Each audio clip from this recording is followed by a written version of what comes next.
हम लोग करेंगे लीनियर प्रोग्रामिंग प्रॉब्लम। ठीक है, शॉर्ट फॉर्म में एलपीपी भी बोलते हैं इसको।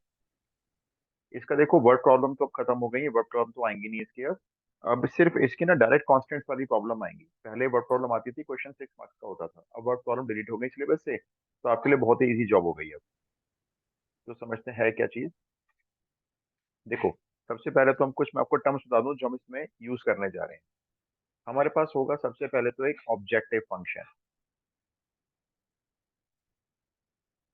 ऑब्जेक्टिव फंक्शन, हम लीनियर प्रोग्रामिंग जो कर रहे हैं उसका ऑब्जेक्टिव क्या है, जनरली हम उसको लेटर जेड से शो करते हैं।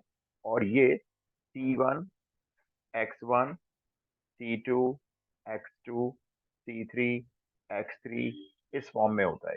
यहाँ पे X1 X2 X3 वेरिएबल्स हैं और C1 C2 C3 कॉन्स्टेंट्स हैं। ऑब्जेक्टिव फंक्शन जो होता है वो हमारा 2 वेरिएबल या 3 वेरिएबल में हो सकता है। कांस्टेंट तो कुछ कितने भी हो सकते हैं। अब ऑब्जेक्टिव फंक्शन आपको बताता है कि आपने इस फंक्शन का करना क्या है। या तो इस फंक्शन को मैक्सिमाइज करना है और या फिर इस फंक्शन को मिनिमाइज करना। दोनों में से कोई एक करवाएगा आपसे। तो ये तो हुआ हमारा ऑब्जेक्टिव फंक्शन। फिर आते हैं हमारे पास कॉन्स्ट्रेंट। कॉन्स्टेंट्स का मतलब इन इक्वेशन या लिमिटेशन।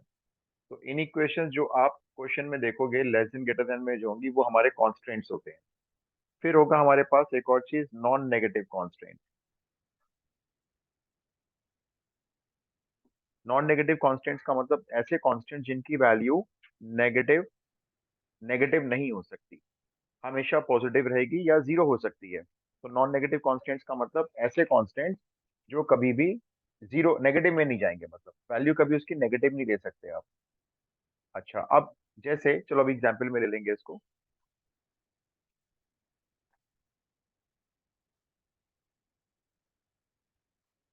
नॉन नेगेटिव कॉन्स्टेंट्स विच, लिख लेते हैं इसमें, विच डिस्क्राइब्स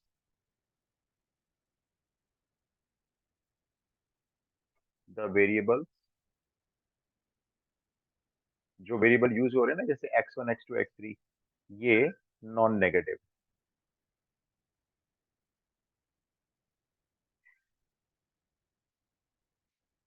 तो हमारे पास बेसिकली 3 चीजें होंगी एलपीपी में, ऑब्जेक्टिव फंक्शन, कॉन्स्ट्रेंट्स और नॉन नेगेटिव कॉन्स्ट्रेंट्स। और हम अपनी लीनियर प्रोग्रामिंग प्रॉब्लम को सॉल्व करने के लिए यूज करेंगे कॉर्नर पॉइंट मेथड।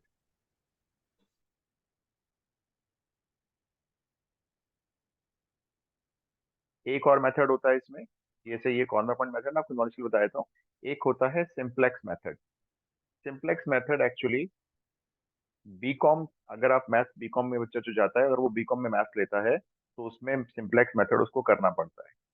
या फिर ये हायर क्लासेस में भी यूज होता है। सिंप्लेक्स मेथड में कॉर्नर पॉइंट मेथड के अलावा सिंप्लेक्स मेथड में कोई ग्राफ वगैरह नहीं बनता, मतलब कॉर्नर पॉइंट मेथड में आपको ग्राफिकल प्रेजेंटेशन से इसकी वैल्यू निकालनी होती है। तो मैंने आपको नॉलेज के लिए बताया कि सिंप्लेक्स मेथड भी होता है और कॉर्नर पॉइंट मेथड आपके क्लास 12 के सिलेबस में। ठीक है, तो ये कुछ टर्म्स हमें पहले टर्मिनोलॉजी देखनी है। हम यूज करेंगे अपने क्वेश्चंस में कॉर्नर पॉइंट मेथड।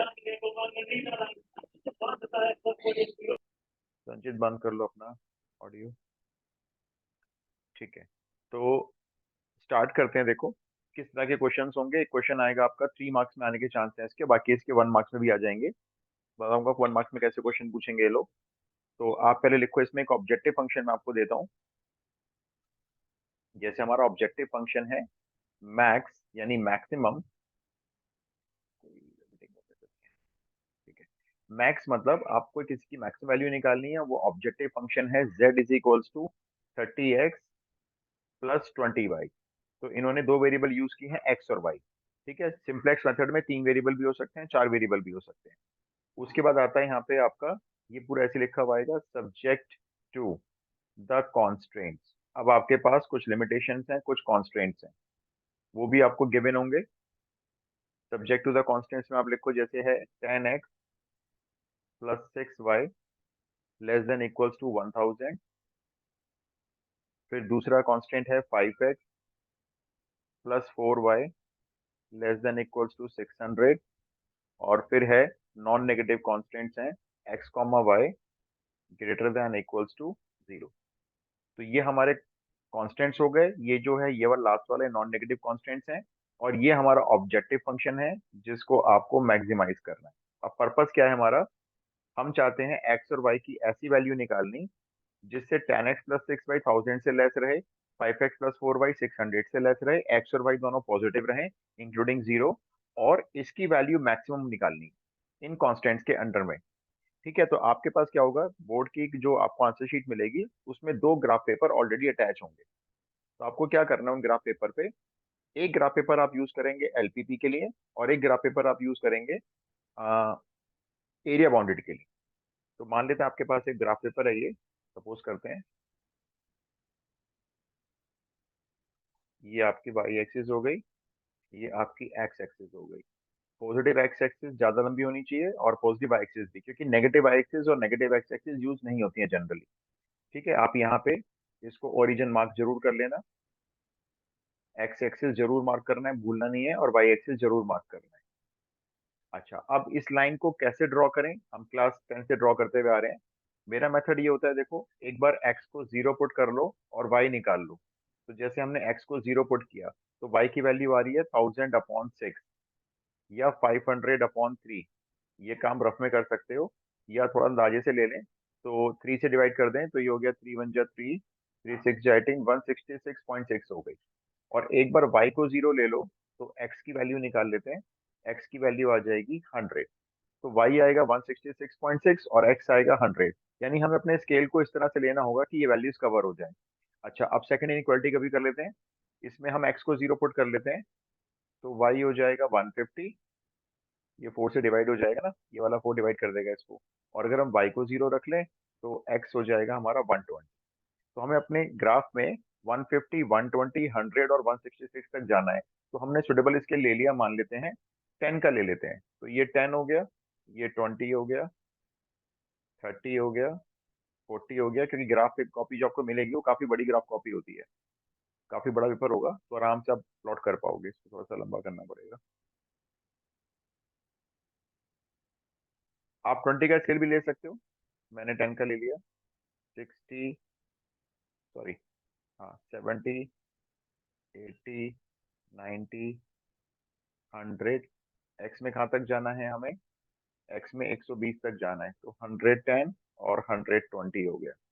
और वाई में ले लेते हैं 10, 20, 30, 40, 50। थोड़ा सा ऊपर लेना पड़ेगा लाइन को,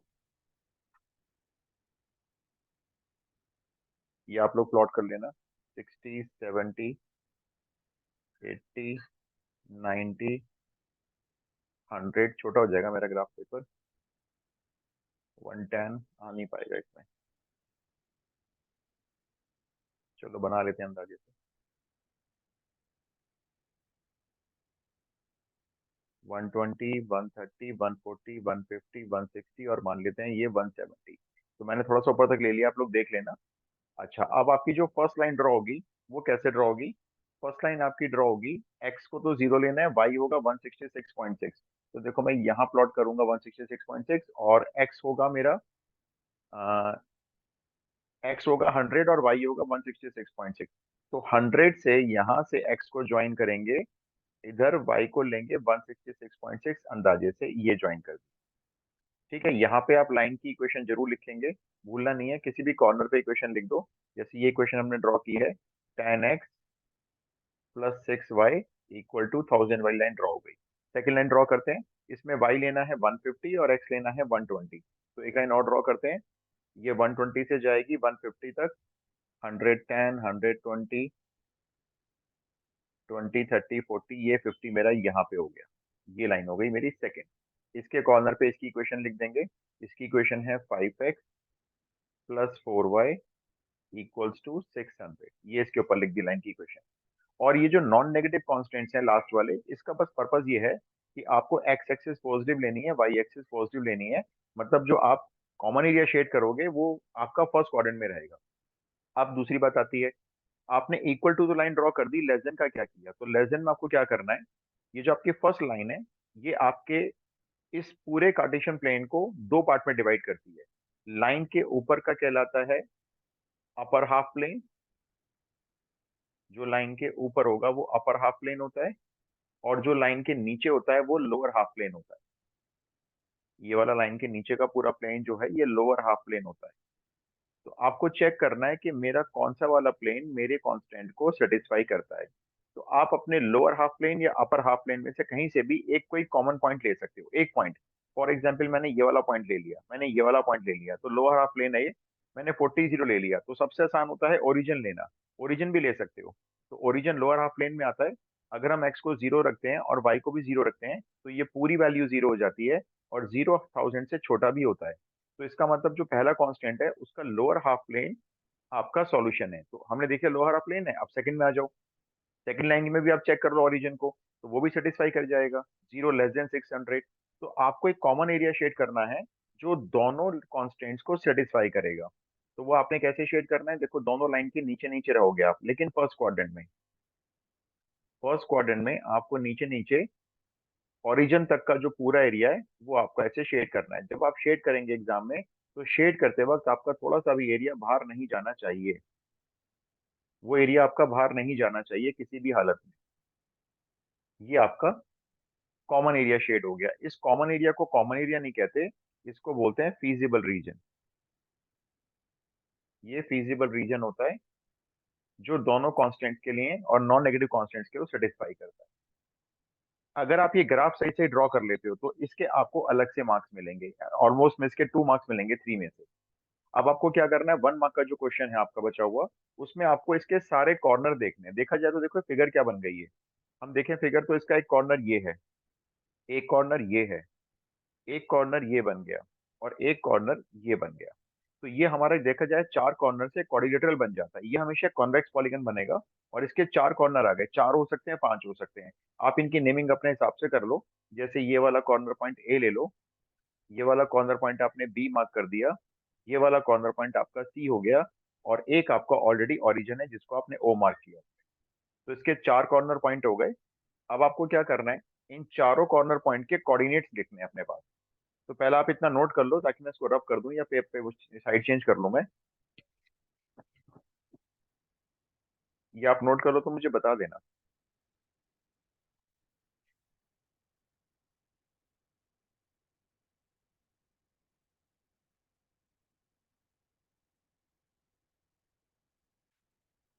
तो इसके 4 कॉर्नर हैं, एक इधर ए हो गया, ऊपर वाला नहीं है, नीचे वाला लेना है। फिर इधर लाइन जो इंटरसेक्ट कर रही है वो बी कॉर्नर पॉइंट हो गया। फिर एक ये वाला सी कॉर्नर हो गया, और एक ही ओरिजिन कॉर्नर हो गया। ये सारे कॉर्नर पॉइंट्स आपको अलग से नोट डाउन करने हैं। ये थोड़ा सा मैं रफ कर रहा हूँ इधर का। ये जो हमने कैलकुलेशन की थी ना लाइन ड्रॉ करने के लिए, वो रफ में कर सकते हो आप। तो आपके जो कॉर्नर पॉइंट है, लाइन मेरी एक डिलीट हो गई है गलती से, आप लोग ड्रॉ कर लेना लेकिन। तो आपके जो कॉर्नर पॉइंट है वो ये है, देखो। पॉइंट ए, ये है आपका, लाइन यहाँ पे ड्रॉ की थी हमने। तो लाइन मेरी गलती से ड्रॉ हो गई, ये कौन सी लाइन थी, 120 वाली, दैट मीन सेकेंड। तो ये कॉर्नर था हमारा 0,150 था ये। ठीक है, ये ए कॉर्नर था। बी कॉर्नर हम दोनों इक्वेशंस को सॉल्व करके निकालेंगे। सी कॉर्नर जो है वो आपका यहाँ पे लाई कर रहा था सेकंड इक्वेशन से। तो वो था आपका x इज इक्वल्स टू 100,0 था, और ओरिजिन आपका कॉर्नर पॉइंट 0,0 था। ठीक है, बी पॉइंट आपका, दोनों इक्वेशंस को सॉल्व करके निकाल लो। दोनों इक्वेशन को सॉल्व करोगे तो 2 मल्टीप्लाई कर दो नीचे वाली इक्वेशन में, तो ये 10 कट जाएगा, ये 8 हो जाएगा, 6 में से 8 जाएंगे -2, और इधर हो जाएगा माइनस -200। तो x की वैल्यू आएगी, y की वैल्यू आएगी 100, और y की वैल्यू 100 पुट करेंगे तो 240, x की वैल्यू आएगी 40। ये मैंने दोनों इक्वेशन है वर्बली सॉल्व कर ली है, अब रफ में सॉल्व कर लें। तो ये तो चार ये वाला कॉर्नर स्टेप पॉइंट, एक बार फिर से समझा दीजिए। बी ये वाला, वाला बी पॉइंट। बी वाला कैसे निकाला, देखो मेरी ना लाइन मिट गई थी, मैं उसको दोबारा बनाता हूँ। जो लाइन मैंने ड्रॉ की थी ना, वो मेरी लाइन ऐसे आई थी, वो ये ऐसे आई थी यहाँ तक, ये लाइन आई थी मेरी। ठीक है, तो ये हमारा जो बी कॉर्नर पॉइंट था वो दोनों लाइन के इंटरसेक्शन से मीट करके बनता है। ठीक है, तो आप क्या करोगे, ये जो बी वाला कॉर्नर पॉइंट है उसके लिए जो दो कांस्टेंट्स है ना, ये वाले दोनों कांस्टेंट्स, इनको आप रफ पेपर में या फेयर पेपर में सॉल्व कर लोगे। तो मैंने सॉल्व कैसे किया, मैंने सेकंड इक्वेशन को, जो नीचे वाली इक्वेशन है ये वाली, उसको 2 मल्टीप्लाई किया, देखो। तो फर्स्ट इक्वेशन मेरी सेम हो गई, 10x + 6y = 1000। सेकंड इक्वेशन को 2 मल्टीप्लाई किया तो 10x plus 8y equals to 1200। फिर मैंने इन दोनों को माइनस कर दिया, तो इधर आ जाएगा मेरा -2y, इधर आ जाएगा मेरा -200, तो मेरे y की वैल्यू हो गई 100। फिर मैंने y की वैल्यू 100 इसमें रख ली यहाँ पे, तो 400 उधर जाके माइनस हुए 200, तो x की वैल्यू 40 आ गई। तो मेरा ये बी कॉर्नर पॉइंट दोनों इक्वेशन को सॉल्व करके मिला। ठीक है। यस। अब आप क्या करोगे, अब आपको क्या करना है, ये जो आपने चार कॉर्नर पॉइंट निकाले हैं, आपके ऑब्जेक्टिव फंक्शन की वैल्यू चारों कॉर्नर पॉइंट पे आपको अलग अलग दिखानी है। आपका ऑब्जेक्टिव फंक्शन जैसे z है, तो आप पहले पॉइंट ए पे इसकी वैल्यू निकाल रहे हो, तो देखो मैंने क्या लिखा, z की वैल्यू ए पॉइंट पे, तो हमारा z कोऑर्डिनेट क्या था, 0,150। ठीक है, तो आप क्या करो, आप x को तो रख दो 0, y को रख दो 150, तो ये हो गई आपकी वैल्यू 3000। फिर z की वैल्यू बी कॉर्नर पॉइंट पे निकालेंगे, बी कॉर्नर पॉइंट है 40, 100, तो x को 40 रखोगे 1200, और y को 100 रखोगे तो 2000, तो ये वैल्यू बनेगी आपकी 3200 z की वैल्यू। फिर z की वैल्यू सी पॉइंट पे निकालेंगे 100,0 पे, तो ये आएगी 3000, और z की वैल्यू ओरिजिन पे निकालेंगे तो 0 आएगी। तो इन चारों में जो सबसे बड़ी वैल्यू है वो बी पॉइंट पे आ रही है, देखो 3200 रुपये, जो 3200 आया है वो बी पॉइंट पे आया है। तो आप अपना सॉल्यूशन कैसे लिखोगे, जैसे हमारा वैल्यू निकाल लिया आपने, अब आप एक अपनी नॉर्मल कॉपी पे आ जाओगे और वहां पे लिखोगे z, यहाँ लिखोगे ब्रैकेट में मैक्सिमम इज इक्वल्स टू 3200, और यहाँ पे लिखोगे x की वैल्यू 40 एंड y की वैल्यू 100। ये आपका ऑप्टिमम सॉल्यूशन कहलाता है, कि अगर आपको इस ऑब्जेक्टिव फंक्शन को मैक्सिमाइज करना है और सारे कॉन्स्टेंट्स को सेटिस्फाई करना है, तो आप x को 40 लें, y को 100 लें, सारे कॉन्स्टेंट सेटिस्फाई रहेंगे, और z की वैल्यू यहाँ पे मैक्सिमम रहेगी 3200।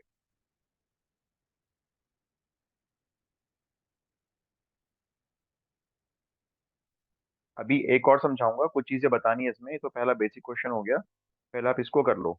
वर्ड प्रॉब्लम तो आएगी नहीं, तो बहुत आसान क्वेश्चन है। मैक्सिमाइज और मिनिमाइज दो तरह के क्वेश्चन पूछे जाएंगे इसमें।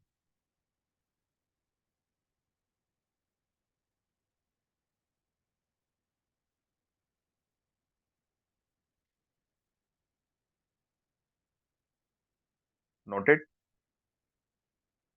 Yes sir. थोड़ा हॉटस्पॉट सा हो गया है, अब दूसरा क्वेश्चन साफ सा करते हैं थोड़ा। अच्छा, ये मैंने बहुत बेसिक क्वेश्चन लिया है, तो मैं बहुत बेसिक क्वेश्चन नहीं लूंगा, ठीक है। हम थोड़े से वो क्वेश्चन करते हैं जो एग्जाम में फंस सकते हैं आपसे। नॉर्मल क्वेश्चन तो एक बार आप सीख लोगे ना तो कराओगे, इसमें कुछ भी नहीं, हर बच्चा कराता है। तो क्वेश्चन नंबर 2 लेते हैं। सबसे पहले आप लिख लो ऑब्जेक्टिव फंक्शन z, और इसको आपको मैक्सिमाइज करना है, और ये है 3x प्लस 5y। ठीक है, उसके बाद आप लिख लो सब्जेक्ट टू, जो कॉन्स्टेंट्स हैं वो दिए हुए हैं। कॉन्स्टेंट्स इसमें कई सारे दिए हुए हैं, पहला है 3x minus 4y greater than equals to -12, comma, दूसरा है 2x माइनस वाई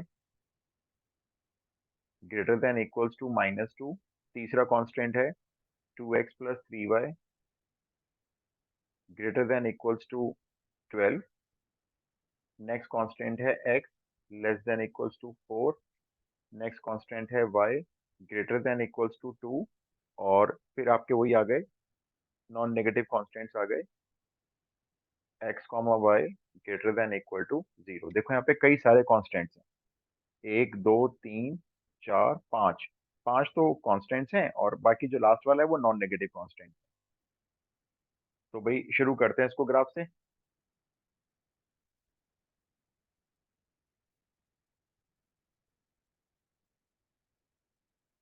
तो हम लोग इसमें इस बार नेगेटिव वाई एक्सिस को बहुत कम बनाएंगे, और नेगेटिव एक्स एक्सिस को भी यूज नहीं करेंगे, ज्यादा हमारी एक्स एक्सिस यूज होगी। ठीक है, ये हो गया हमारा। अब आप यहाँ पे मार्क कर लो Y axis, X axis, origin.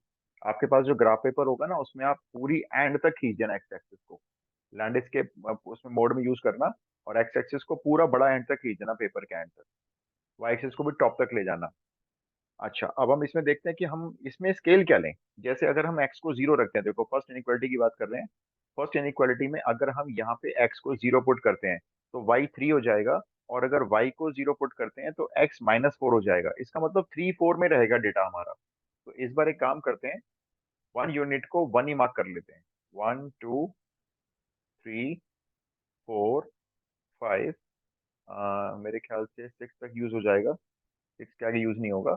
और वाई एक्सिस में आपका मैक्स टू मैक्स मेरे ख्याल से, चलो 6 तक मार्क कर लेते हैं। ये 1 यूनिट को हमने, 1 सेंटीमीटर को 1 यूनिट ले लिया।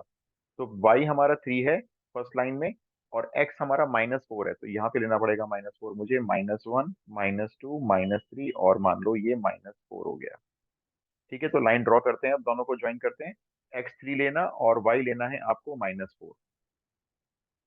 तो लाइन आपकी यहाँ से ये y को ज्वाइन करती हुई -4 पे ऐसे चली गई। थोड़ा सा और एक्सटेंड कर लेते हैं, ये ऐसे चली गई। जैसे ही लाइन ड्रॉ करोगे तुरंत उसकी इक्वेशन कॉर्नर पे लिख लेना, वरना बाद में ढूंढनी मुश्किल हो जाती है कौन सी इक्वेशन कहाँ चली गई। तो 3x - 4y ग्रेटर देन और इक्वल्स टू -12। अब इसका एरिया भी चेक करो, फिजिबल रीजन अपर वाला प्लेन है या लोअर वाला प्लेन है। तो ओरिजिन को सेटिस्फाई करवा के देख लो, रफ पेपर में ले लो। 3 × 0 0, 4 × 0 0, greater than equals to -12, 0 greater than equals to -12, ये कंडीशन ट्रू बनती है। 0 बड़ा होता है -12 से, तो इसका जो फिजिबल रीजन होगा वो ओरिजिन की तरफ ही जाएगा। इस तरफ हमने इंडिकेट कर लिया। अब आती है सेकंड कांस्टेंट, ये वाला। y को 0 रखेंगे तो x होगा -1, दैट मीन्स लाइन यहाँ से जाएगी। और x को 0 रखेंगे तो y हो जाएगा 2, तो लाइन यहाँ से और यहाँ से जाएगी। तो फिर से लाइन को ड्रॉ करते हैं, x -1 लेंगे और y लेंगे 2, तो लाइन ये वाली ऐसे चलेगी। और यहाँ पे अब इसकी इक्वेशन लिख लेते हैं, 2x - y greater than equals to -2। इसमें भी आप चेक कर लो, ओरिजिन को सेटिस्फाई करा के देखो, ये ओरिजिन के साइड में ही जाएगा एरिया, तो इसको टुवर्ड्स ओरिजिन मार्क कर दो। ये भी टुवर्ड्स ओरिजिन। अब थर्ड आ जाओ, इसमें आ जाओ। x 0 लोगे तो y 4 होगा, यहाँ से लाइन जाएगी। और y 0 लोगे तो x 6 होगा, यहाँ से जाएगी लाइन। तो अब थर्ड लाइन ड्रॉ करते हैं। थर्ड लाइन आपकी x को 6 और y को 4 ज्वाइन करके ऐसे चलेगी। आपको जब ये ग्राफ बनाना है तो पेंसिल और स्केल का यूज करना है, पेन से बना हुआ ग्राफ चेक नहीं करेंगे टीचर। यहाँ पे आ जाएगा 2x + 3y। इसका जरा चेक करते हैं, ओरिजिन टेस्टिंग पे लगाते हैं इसमें। x को 0 पुट करेंगे, y को 0 पुट करेंगे, तो 0 ग्रेटर देन 12 आएगा, भाई ये फॉल्स हो जाएगा। तो इस लाइन का एरिया जो फिजिबल रीजन है वो टुवर्ड्स ओरिजिन नहीं मार्क करना है, आपको ऊपर की तरफ मार्क करना है। 3 हो गई ड्रॉ। अब आती है x = 4 वाली लाइन, तो ये 4 है, यहाँ पे आपको लाइनें परपेंडिकुलर ड्रॉ कर लेनी है। ये 4 पे लाइन ऐसे परपेंडिकुलर ऊपर तक ले आना है इसको, शायद ये मीट करें तीनों लाइन। ये हमने यहाँ तक ड्रॉ कर दी है, ये लाइन हमारी 4 पे हो गई। यहाँ पे लिख लेते हैं x < 4। इसमें ओरिजिन को टेस्ट टेस्ट करेंगे तो 0 < 4 आ जाएगा। इसका एरिया टुवर्ड्स ओरिजिन होना चाहिए, इधर होना चाहिए। अब एक लाइन ड्रॉ करेंगे y = 2 पे, तो y = 2 ले लेते हैं भाई, ये रहा। यहाँ से लाइन ऐसे चली गई। बहुत ही कॉम्प्लेक्स क्वेश्चन है देखा जाए तो, बहुत सारी लाइन्स हो गई इसमें। y > 2, इसमें अगर हम ओरिजिन को टेस्ट करेंगे तो ओरिजिन इसमें फेल हो जाएगा। ठीक है, तो इसका मतलब ये टुवर्ड्स ओरिजिन नहीं, ये away from the origin area ले ऊपर का। सब लाइन ड्रॉ हो चुकी हैं, हमको अब ढूंढना है इसमें से ऐसा रीजन जो सबको सेटिस्फाई करता है। तो जरा देखते हैं, मार्क लगाते हैं, देखते हैं कौन सा एरिया आएगा। देखो, इस लाइन के नीचे रहना है, इस लाइन के ऊपर रहना है, इस लाइन के भी ऊपर रहना है, और इस लाइन के नीचे रहना है, इस लाइन के, और इस लाइन के इधर रहना है।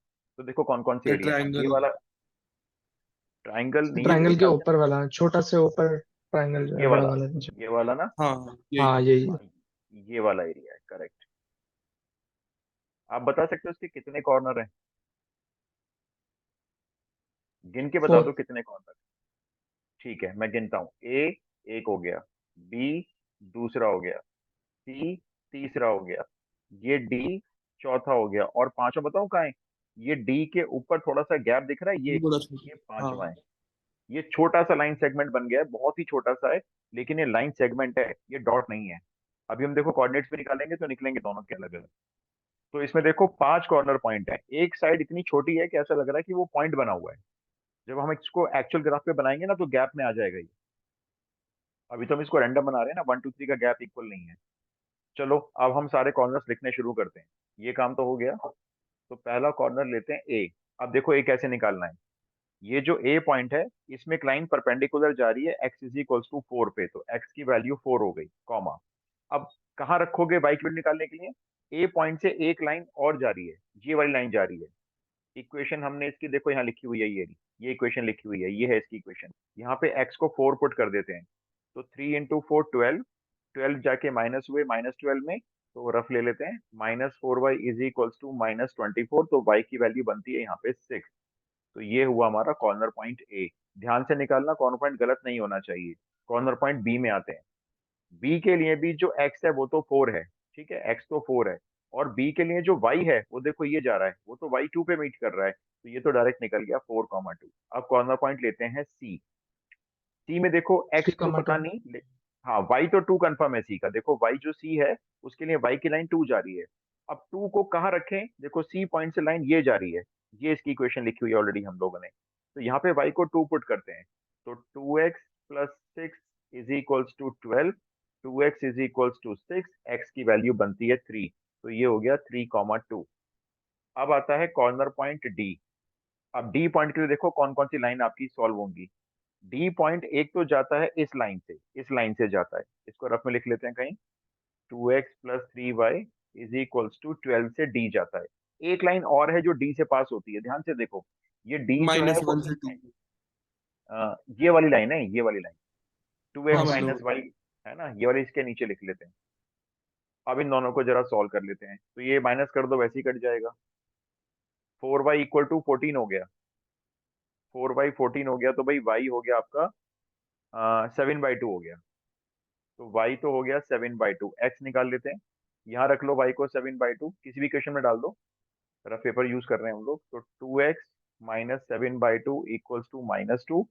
2x हो गया -2 + 7/2, 2 2 जा 4, 3/2, 2x हो गया 3/2, x हो गया 3/4। इसका भाई x आ रहा है 3/4, ये डी पॉइंट हो गया। अब एक लास्ट पॉइंट है ई, ये बता दो कौन कौन सी लाइन से निकलेगा।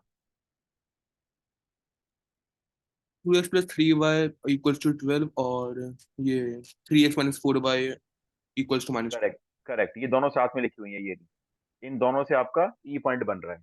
तो ई पॉइंट के कोऑर्डिनेट्स देखो अलग आएंगे। अगर ई पॉइंट के कोऑर्डिनेट सेम आ जाते हैं ना, तो इसका मतलब डी और ई पॉइंट कॉन्साइड कर रहे होते हैं, लेकिन देखो अलग आएंगे। तो ई पॉइंट आप निकाल के देखो क्या आ रहा है। मेरे पास ना इसका सॉल्व है, मैं इसका पॉइंट लिख देता हूँ, आप लोग निकाल के देख लेना, ठीक है। इसका पॉइंट आ रहा है, एक्स तो आ रहा है 4/5, और इसका वाई आ रहा है 18/5। ये किसको सॉल्व करना है? 2x - y इक्वल्स टू -2 और 3x - 4y इक्वल्स टू -12 को सॉल्व करने से आ रहा है। 5 कॉर्नर पॉइंट हो गए। आपको एक एक करके पांचों पॉइंट इस वाले z की वैल्यू में पुट करने हैं, और फिर देखनी है इन पांचों पॉइंट में से सबसे बड़ी वैल्यू किस पॉइंट पे आती है। तो आप पांचों पॉइंट पुट कर लो एक एक करके, A B C D E। A point put कर लो, ये तो वर्बली होता जाएगा, देखो जल्दी जल्दी हो जाएगा।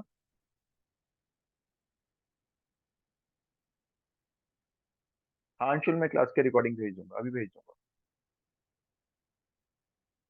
तो ए पॉइंट पे वैल्यू 4, 6 पे ना, देखो 4 3 जा 12 और 6 5 जा 30, 30 और 12 ऐड कर लो, 42 आ रही है पॉइंट ए पे वैल्यू। पॉइंट ए पे जो वैल्यू आ रही है वो 42 आ रही है। सर ए भी मैक्सिमम होगा ना, क्योंकि बाकी सब तो स्मॉल है सारी वैल्यूज। बाकी स्मॉल आ रही हैं। हाँ लेकिन आपको ना शो सारी करनी पड़ेंगी, तभी तो हम बोलेंगे ना कि देखो इन सबके अंदर ये वाली मैक्सिमम है।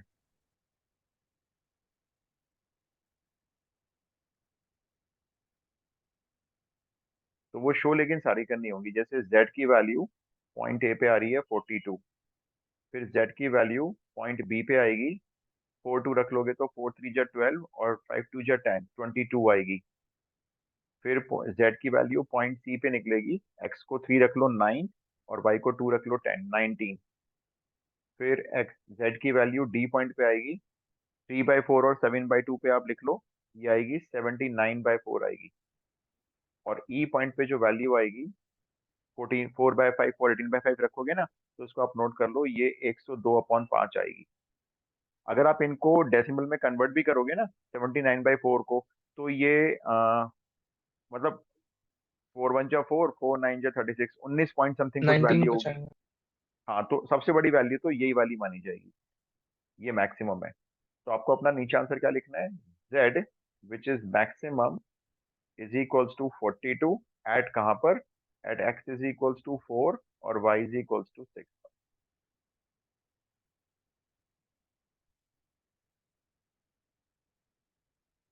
तो ये तीन तीन चार चार कॉन्स्टेंट्स वाले क्वेश्चन ज्यादा इंपॉर्टेंट है, एक दो वाले कॉन्स्टेंट जो होते हैं वो तो बहुत सिंपल तरीके से हो जाते हैं।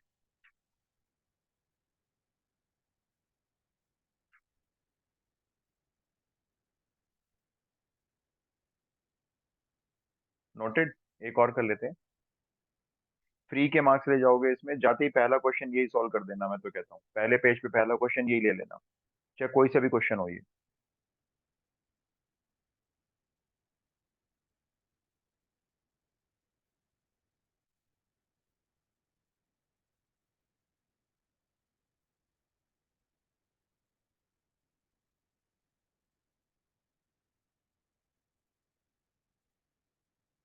डन। Yes sir. ओके, एक फटाफट से कर लो, इंडिया बैटिंग कर रही है पता है। Sir yes 6 sir. पता है। बहुत हाँ हार सर, अभी देगा। अभी अभी मैसेज आया मेरे पास, मैंने कहा चलो गुड है। एक बना के देख लो आप लोग, ठीक है, बस ये फिर लास्ट करेंगे, फिर एक क्लास ऐसे ऑनलाइन रखूंगा, एलपीपी हमारा ऐसे वाइंड अप हो जाएगा। ये हमारा ऑब्जेक्टिव फंक्शन है, इसको मैक्सिमाइज करना है, और हमारे subject to the constants note कर लो। दो ही कांस्टेंट है इसमें, एक तो है 3x plus 5y less than equals to 15 है, और दूसरा है 5x plus 2y less than equals to 10 है, और x comma y greater than equals to 0। बहुत इजी क्वेश्चन है, दो ही कांस्टेंट है और एक नॉन नेगेटिव कांस्टेंट है।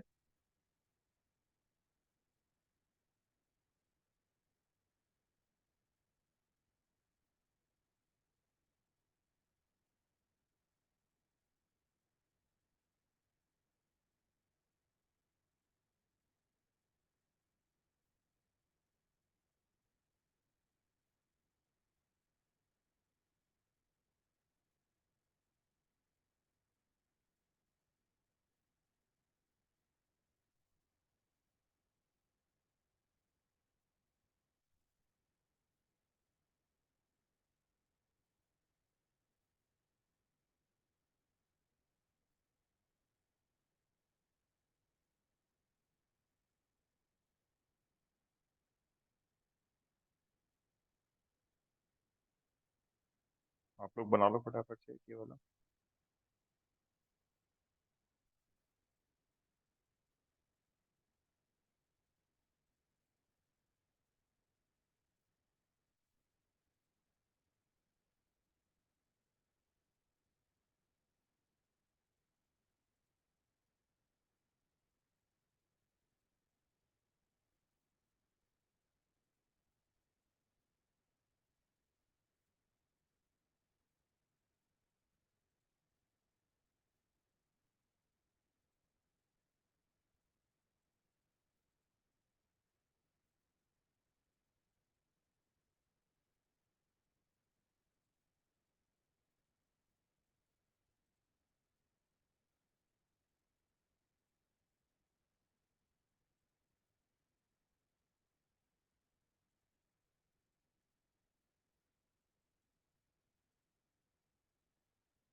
बना कुछ रफली बना लो पेन से ऐसी। हाँ सर, ग्राफ तो हो गया, पॉइंट आ रहा है। ओके।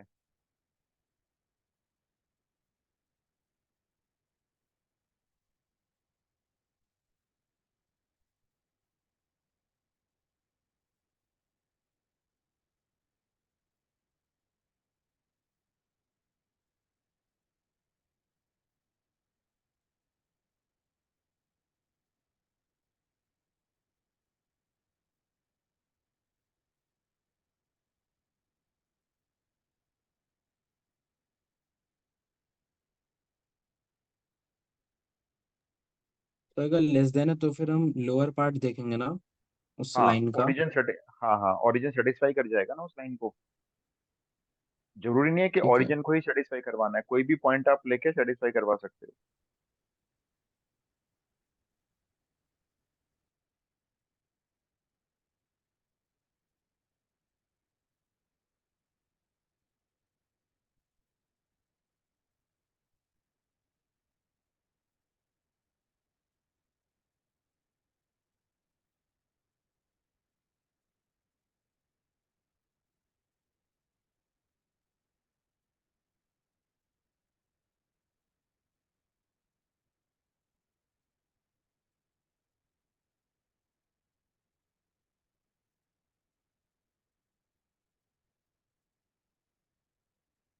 आया किसी का पॉइंट? सर 2 पॉइंट आ गए। एक थोड़ा मतलब अजीब सा आ रहा है फ्रैक्शन में, तो उसमें टाइम। अच्छा, मैं आपको इसको आंसर बता देता हूँ। कॉर्नर पॉइंट में आप देखो, इसमें जो वैल्यू दी हुई है मेरे पास बुक में, हाँ वैल्यू इसके फ्रैक्शंस में ही आ रही है भाई आंसर। सर एक सर 13/105, 45/21 आता है।